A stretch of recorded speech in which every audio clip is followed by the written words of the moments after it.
오늘 성경 말씀은 신약 성경 빌립보서 3장입니다. 빌립보서 3장 8절부터 11절까지가 본문인데 저는 10절과 11절을 봉독하도록 하겠습니다. 빌립보서 3장 10절과 11절입니다.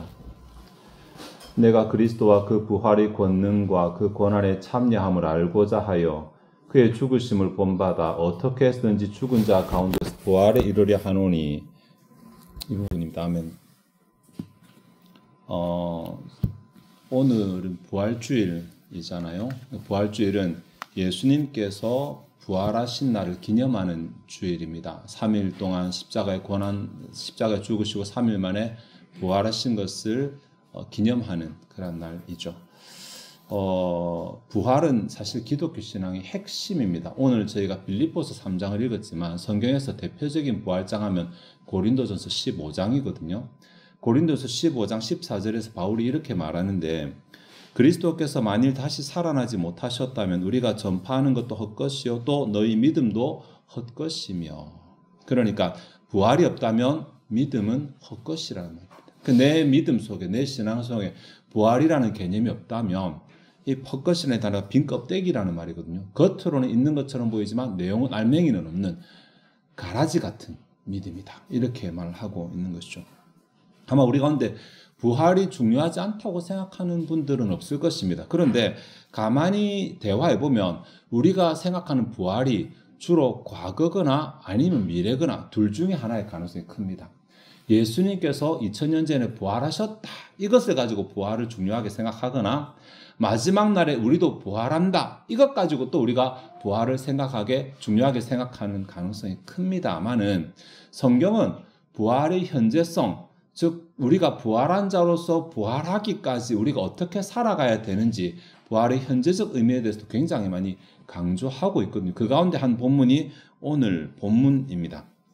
오늘 본문 10절과 11절을 제가 다시 읽어보도록 하겠습니다. 내가 그리스도와 그 부활의 권능과 그 고난의 참여함을 알고자 하여 그의 죽으심을 본받아 어떻게 해서든지 죽은 자 가운데서 부활에 이르려 하노니. 바울이 부활에 이르기를 굉장히 강력하게 희망하고 있습니다. 11절이 이게 어떻게 해서든지라고 한글 성경을 번역했지만 원문을 보면 이렇게 번역하는 게 맞는지 싶을 정도로 앞에 접속사를 잔뜩 붙여놨어요. 그러므로, 또한, 그러나, 굉장히 강조하는 말까지 해서 이게 접속사만 다다다닥 4개를 붙여놓은 아주 독특한 문장이거든요. 굉장히 뭔가 강조하고 싶은 것 같아요. 여기 11절에서. 그래서 죽은 자 가운데서 부활에 이르려고 하는 바울의 그 소망이 굉장히 강력하다라는 것을 알 수 있는데, 이렇게 읽어보면 여기에 죽은 자 가운데서 부활이 이르려니까 바울도 역시 종말론적인 부활을 생각하고 있구나라고 생각하기 쉽잖아요. 뭐 그렇게 해석한다고 해서 크게 틀어지진 않지만 원문을 보면 꼭 그렇지만은 않습니다. 원문을 보면 제일 먼저 눈에 딱 띄는 것이 10절에 그 부활의 권능할 때 부활이라는 단어하고 11절에 죽은 자 가운데서 부활에 이르려 하노니데 부활이라는 단어가 서로 다른 단어입니다. 같은 단어가 아니라는 거죠. 그러니까 예수님의 부활하고 내 부활하고 따로 말하고 있습니다.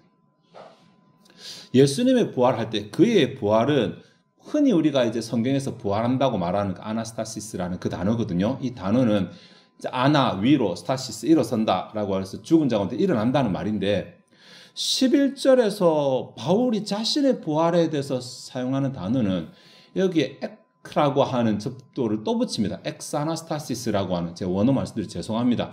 이 단어가 성경에 세 번 쓰이는데, 여기 말고 세 번 쓰이는데, 세 번 쓰이는 단어 가운데 죽은 자의 부활이라는 의미는 단 한 번도 쓰이지 않습니다. 두 번이 언제 쓰냐면 장자로 세우심을 받았다, 이때 두 번 이 단어가 쓰입니다. 이 단어는 죽은 자가 부활한다는 말이 아닙니다. 아니고 따로 구별하여 세운다는 말입니다. 네. 그렇게 본다면 11절이 어떻게 해서든지 죽은 자 가운데서 따로 구별하여 세워지기를 원한다, 이렇게 읽어야 됩니다. 조금 다른 말이죠. 그러니까 종말론적인 부활, 그렇게 억지로 갖다 붙이면 붙일 수는 있지만 이 본문이 반드시 종말론적인 부활에 대해서 말하는 그런 것은 아닌 것 같습니다. 그것을 오늘 한번 좀 생각을 해보려고 합니다. 본문은 10절과 11절이지만 사실 8절부터 11절까지가 하나의 문장이기 때문에 8절부터 11절까지를 같이 읽어야 됩니다. 굉장히 복잡하거든요. 제가 너무너무 복잡해서 이해가 안 돼서 이게 밴드에다가 이거 도예한 걸 한번 올려볼까 이 생각도 했었습니다. 여러분 제가 이렇게 해서 이렇게 읽었습니다라고 알려드리기 위해서 굉장히 복잡한데 주 문장은 8절에 있습니다. 내가 모든 것을 해로 여긴다. 이것이 주 문장입니다. 여기에 꼬리에 꼬리를 물고 11절까지 이렇게 크게 펼쳐져 있는 것이 이 문장입니다. 바울이 모든 것을 해로 여기 해가 손해라는 말이에요. 손해.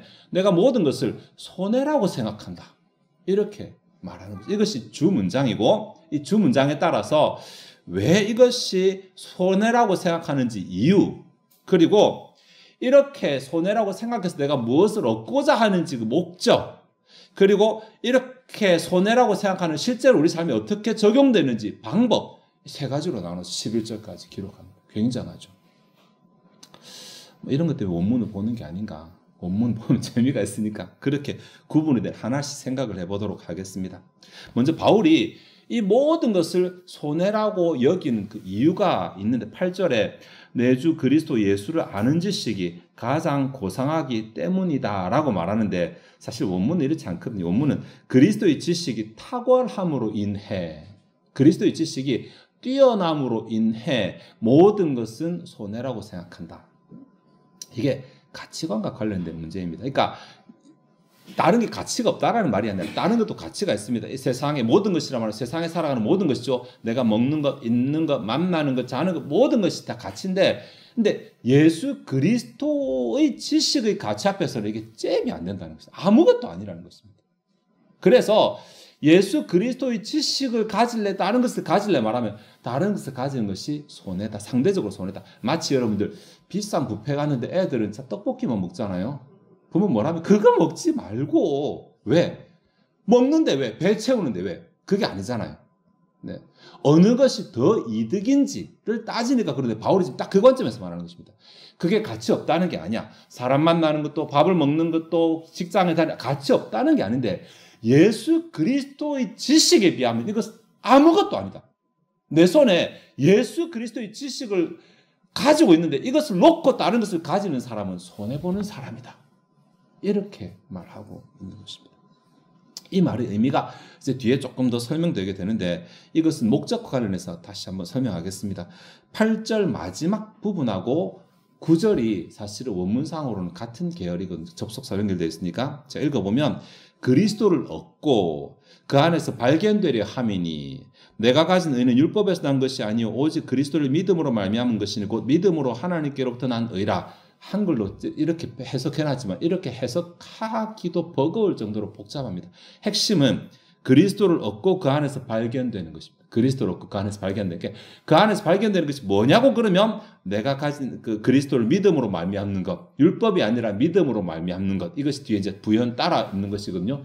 핵심은 그리스도를 얻는 것, 그리고 그 안에서 발견되는 것. 도대체 내가 다른 것을 손해라고 생각하는 이 가치관을 가지고 살아가야 되는 이유가 뭔데? 그렇게 해서 내가 얻는 게 뭔데? 하면 그리스도를 얻는 것이고 그 안에서 발견되는 것입니다. 그리스도를 얻는 것, 그 안에서 발견되는 것. 이것은 아까도 말했지만 다른 것 자체가 가치가 없다는 말이 아닙니다. 다른 것 다 무가치하다가 아니라 가치가 덜하다는 말입니다. 어떤 의미에서 가치가 덜하냐면 여러분들 지금 여러분이 중요하다고 생각하는 거 오해하시겠지만 세 가지만 한번 생각해보세요. 지금 내 삶에서 가장 중요하다고 생각하는 세 가지가 뭐냐 그러면 리스트를 작성할 수 있겠죠. 나는 이거는 정말 중요하다. 근데 내가 지금 제일 중요하다고 생각하는 것이 10년 뒤에도 여전히 1, 2, 3위 할 것인가? 20년 뒤에도 여전히 1, 2, 3위 할 것인가? 이거 생각해 보라는 것입니다. 지금은 이게 너무너무 중요한데 차를 새로 샀어요. 얼마나 중요하겠어요? 언제까지 모르겠지만 한 달 갈지 모르겠지만 너무너무 중요하죠. 누가 손댈까? 밤에 막 기스 낼까? 자다가 벌떡 일어나고.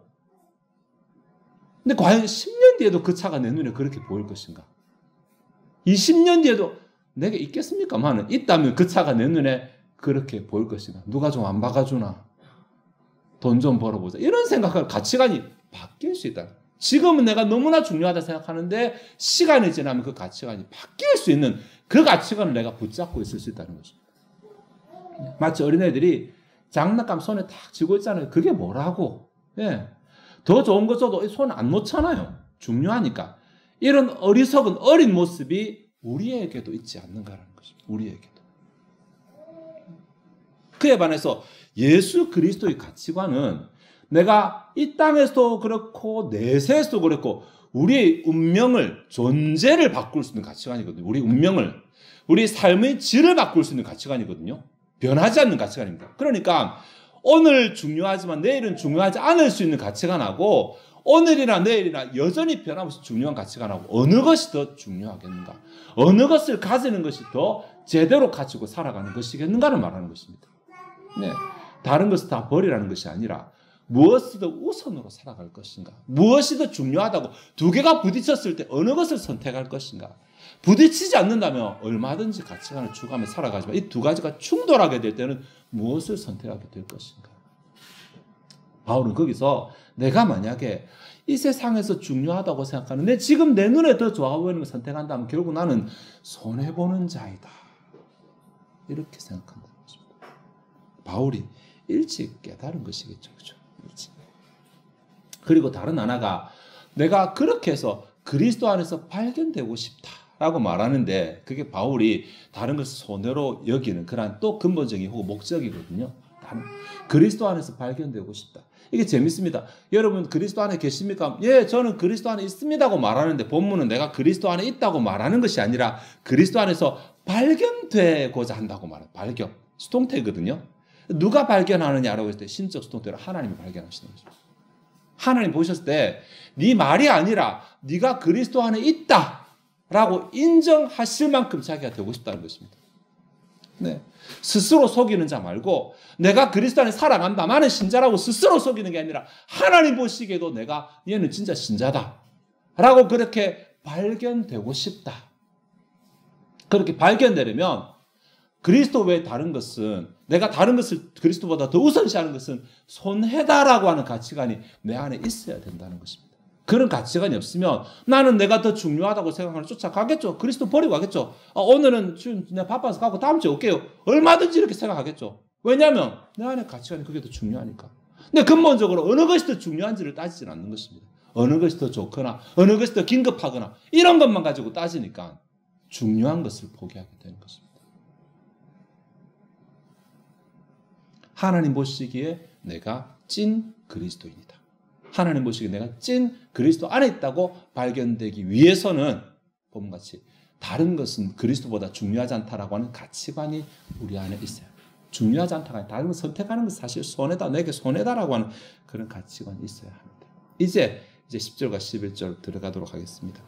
그리스도의 모든 것을 해로 여긴다고 했을 때 이것이 우리의 삶에 어떻게 적용이 되는가인데 10절과 11절이 또 내용이 복잡합니다. 이 자체가 8절에 붙어 있으면서도 자체적으로 또 종속관계를 이루고 있는 주종관계를 이루고 있는 정말 복잡한 구절입니다.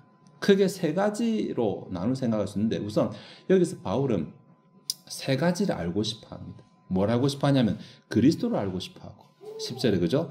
그의 부활의 능력을 알고 싶어 하고 그리고 그의 고난의 참여함을 알고 싶어 합니다. 근데 여기 안다라는 이 단어가 지식적으로 모르던 것을 깨닫게 된다는 말처럼은 들리지 않습니다. 왜냐하면 말이 안 되잖아요. 바울이 빌립보 교회에 대놓고 내가 그리스도에 대한 새로운 지식을 얻고 싶어. 내가 그리스도에 대한 새로운 능력을 내가 그게 뭔지 조금 몰랐는데 내가 좀 배우고 싶어. 이런 말 하지는 않을 것입니다. 사실 본문 외에 빌립보스에 안다라는 단어가 5번 사용되거든요. 근데 그 가운데 2번, 이 본문보다 앞에 있는 1장과 2장에서는 모르는 것을 깨닫게 돼. 너희가 나의 사정을 알기를 원한다. 너희 몰랐지? 이제 내가 말해줄 테니까 들어. 이런 내용으로 쓰입니다. 많은 뒤에 2번은 아니라 경험한다라는 의미로 씁니다. 실제 이 단어는 모르던 것을 알게 되거나 아는 것을 확신하게 되거나 혹은 내가 아는 것을 행하게 되거나 모든 영역에 다 쓰일 수 있는 그런 단어입니다. 이 단어는 헬라어로 기노스코, 히브리어 야다크라는 단어는 모든 것이 다 가능한 단어이기 때문에 본문에서 어떤 뉘앙스로 말하는지를 알아야 되는데 본문에서는 지식적으로 안다는 것보다는 경험한다고 보는 것이 훨씬 더 적합합니다. 그러면 그리스도를 경험하고 싶어하고 그리스도의 부활의 능력, 권능을 경험하고 싶어하고 그리스도의 고난에 참여하고 싶어합니다. 예. 그리스도를 알고 싶어한다는 거 이해되고 부활의 권능을 알고 싶어하는 이해되지만 그 고난에 참여하고 싶다. 이게 조금 이해가 안 되죠. 그죠? 이게 왜 영광에 참여하거나 즐거움에 참여하거나 많은데 왜 하필이면 고난에 참여하냐. 이것이 이 본문이 이 땅에서 적용을 주는 본문이기 때문에 그렇습니다. 이 땅에서 신자가 예수를 경험하려면 예수는 높은 곳에 계시지 않고 고난 가운데 계시니까. 예수를 경험하려면 고난받는 자들 가운데, 힘든 자들 가운데, 괴로운 자들 가운데 다가가야지 예수를 경험할 수 있으니까. 그래서 그리스도를 경험하고 그분의 부활의 권능을 경험하고 그분의 고난의 참여함을 참여하게 되고 이것은 결국은 따로따로가 아니라 한 가지라고 볼 수 있습니다. 우리의 고난, 우리의 섬김, 우리의 봉사, 우리의 사랑 이런 것 가운데서 능력을 행하시는 그리스도를 경험하고 싶다. 그래서 바울이 내가 좋은 것 많고 아름다운 것 많고 귀한 것 많고 급한 것 많지만 그것보다도 그리스도를 더 우선시하는 삶을 살아간다. 이렇게 말하는 것입니다. 여기에 그의 죽으심을 본받는다. 그의 죽으심을 본받아. 10절 하반절에 나오는데 그의 본받는다 이 단어가 함께 몰페오 형상을 만들다. 그러니까 따라한다. 이 말이에요. 그의 죽으심을 따라한다. 그의 죽으심을 따라한다는 말이 같이 죽는다는 말은 아니잖아요. 네. 빌립처럼 우리가 예수와 함께 죽으러 가자. 이렇게 말하는 말 아닙니다. 그건 아니고 이 말의 의미가 11절과 같이 생각하면 우리가 알 수 있는데 이제 11절 드디어 제가 처음에 말씀드렸던 그 부활이라고 말하는 다른 의미라는 그곳에 도달하게 되었는데 어떻게 해서든지 죽은 자 가운데서 부활에 이르려 하노니 부분입니다. 10절 마지막에 그의 죽으심을 따라해서 그의 죽으심을 본받으면서 뭘 하냐면 죽은 자 가운데서 부활 따로 구별되기를 바란다. 이 맥락과 함께 생각하면 결론적으로 뭐는 죽여야 돼요. 그의 죽으심 부만 따라하는 것이니까 뭘 죽이는가? 뭔가를 죽이면 내가 죽은 자들 가운데서 따로 구별하여 세워지게 되는 것입니다. 네, 이해됐죠? 그러니까 분리라는 개념이죠. 그러니까 죽은 자들의 모습은 내게서 죽어야 되는 것입니다. 그래야지 내가 구분해서 따로 서게 되는 것이니까. 그러니까 죽은 자들의 모습이라고 하는 것이 세상 사람들의 가치관이라고 할 수 있고 예수 믿기 전에 나의 가치관이라고 할 수도 있고 세속적인 가치관 할 수 있어요. 갈라디아에서 말하는 것처럼 그리스도 예수의 사람들은 육체와 함께 그 정욕과 탐심을 십자가에 못 박았느니라 라고 말하잖아요. 그 정욕과 욕심, 내가 하고 싶은 것, 내가 갖고 싶은 것, 세속적인 것이죠. 이런 것들이 예수 그리스도와 충돌될 때는 내려놓을 수 있는 것. 네. 충돌 안 될 때는 하나님 허용하시는 것입니다. 나 뭐 갖고 싶어요. 충돌한 그것이 하나님 영광 가리는 것이 아니라면 그것이 하나님을 방해하는 것이 아니라면 가질 수 있어. 근데 그것이 충돌하는 순간이 오면 이때는 내려놓을 수 있는 것. 이것이 내려놓지 못하는 것이 죽은 자들의 모습입니다. 영적으로 죽은 자들, 하나님을 알지 못하는 자들, 예수 그리스도 안에 있지 않는 자들은 왜 내가 예수님 때문에 손해보냐? 왜 내가 교회 때문에 손해보냐? 내가 갖고 싶은 거 있고 내가 하고 싶은 거 다 하고 다 살아야지 라고 생각하잖아요. 네. 근데 바울이 보기에 그것은 자신은 인생을 손해보는 것인데도 사람이 알지 못하는 그렇게 살아가는 거죠. 자기 인생을 손해보는 것. 더 귀한 것은 이게 얼마나 귀한 것인지를 모르고 귀한 것을 내려놓고 덜 귀한 것, 일시적으로 좋은 것을 취하는. 저희 꼬맹이들 있지만은 우리 애들도 어릴 때 엄마가 외출 나갈 때 손에 뭐 쥐어주고 나간 적이 있거든요. 네. 손에 사탕 쥐어주면 거기 눈 팔렸을 때 나가버리는. 못 나가게 하니까. 그런 경험 다 있으시죠? 그 순간에는 그게 더 좋아 보입니다. 다 빨아먹고 나면 엄마가 없다는 게 그 다음 발견되겠죠. 네. 이게 어리석은 것입니다. 뭐가 더 중요한지는 모릅니다. 그게 그 순간에 맛이 없어 보인다는 말 아니에요. 그 순간에 그게 안 귀해 보인다는 말이 아니에요. 그 순간에는 분별하기 어려우니까 그 순간에 오기 전에 미리 생각을 하라는 것입니다. 뭐가 내게 더 중요한가? 그리스도와 세상의 가치관이 부딪힐 때 산자의 가치관과 죽은 자의 가치관이 부딪힐 때 부활한 자의 가치관과 부활하지 못하는 자들의 가치관이 부딪힐 때 내가 무엇을 선택해야 되는지 미리 생각하고 있어야지 그 순간이 왔을 때 내가 시험에 잘 넘어지지 않게 되는 것입니다.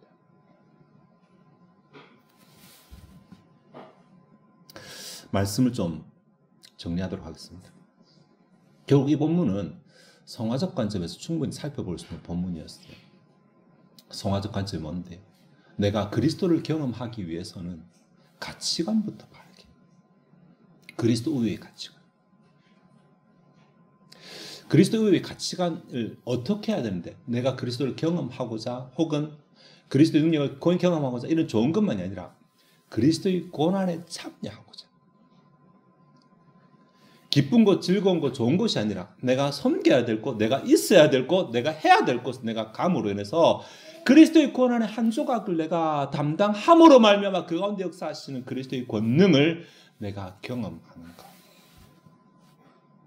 바울이 빌립보 교회를 향해서 바라는 바이기도 하고, 진짜 예수 그리스도의 부활을 고백하고 내가 마지막에 부활할 것이라는 것을 인정하는 신자라면 이러한 부활의 신앙, 예수 그리스도를 우위에 두는 신앙. 왜냐하면 나는 부활했어. 예수 그리스도 안에서 나는 부활할 것이니까. 진짜 내 소속은 거기니까. 이게 맞다면 내 소속에 적합한 신앙의 가치관을 가지고 살아가야 되잖아요.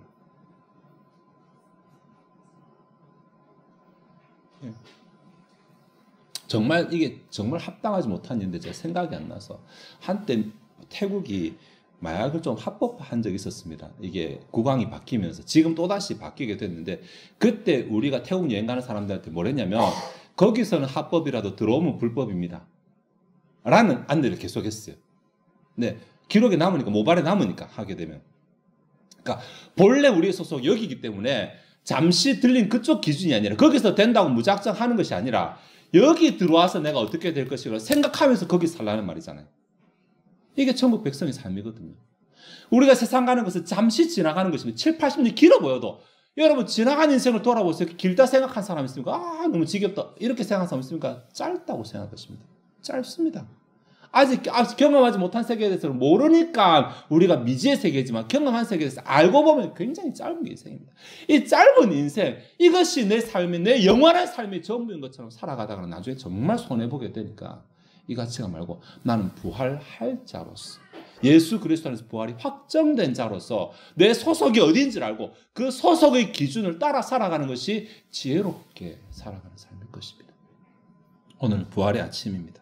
예수님의 부활만 생각할 것이 아니라, 마지막 종말론 우리의 부활을 생각할 것이 아니라, 어떻게 하면 예수의 부활을 경험한 자답게, 어떻게 하면 예수의 부활에 이르는 자가 될 것인지를 생각하고 고민해 보는 오늘 아침 되었으면 좋겠습니다.